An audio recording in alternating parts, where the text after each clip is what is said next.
Hey there everybody, it's Matt from the Literary Gamers, today here with another episode of the Mashbill.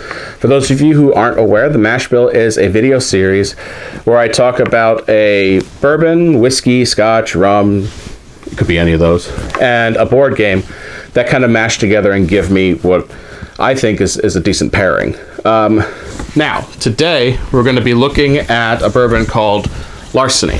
Larceny is made out of the Heaven Hill Corporation, and for those of you who don't know, this is from their John E. Fitzgerald series. Larceny is a wheated bourbon, and I'll talk about that in a second. John Fitzgerald was a treasury agent and was allowed to carry the keys to the rick houses where they were making the bourbon, aging the bourbon, I should say. And they, if you take a close look here too, and I'm not sure if you'll be able to see it, when you look through the keyhole on a bottle of Larceny, you see the key on the back here. As John Fitzgerald was walking around the rick houses that were aging the bourbon, he would often take to tasting some of the bourbon himself, and he would be more drawn to wheated bourbons, and now through that illegal action of him taking it upon himself to have some bourbon while he was on the job, they've decided to name it Larceny. What we mean by a wheated bourbon is, as I said before, bourbon has to be 51% corn minimum. And then the other two are usually wheat and rye or some variation of grains. Wheated bourbon means that the second highest element in the bourbon is wheat.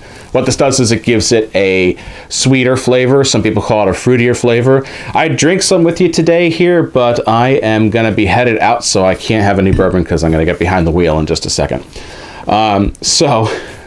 I tell you right now, it goes down very easy. It's a very smooth bourbon. Like I said, it's sweet. It doesn't have that hefty rye that sometimes often sits in people's chests with bourbon. When you smell it, it does come off a little ethanol heavy, but it also depends on the food you're eating with it. This is one of those ones where I've said before where whiskey can sometimes change its taste based on what you've just had to eat. So when people say, I really didn't like how that one tasted, my first question is, what were you eating at that time?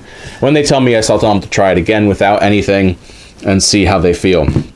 So, a very sweet bourbon, and also steeped in the story of history, and I love it. But the idea of Larceny, the one game that stuck in my head, and I have to say, it's twofold. First off, the game that I'm going to be pairing it with today is the Godfather, Corleone's Empire. Now, the reason that I paired Larceny with Godfather is, first off, the crime idea behind it. Second, on the resources you have in the game, one of them is liquor, and it kind of looks like the bottle of liquor. I'm taking a look right here. Kind of looks like the bottle of liquor that's in the game.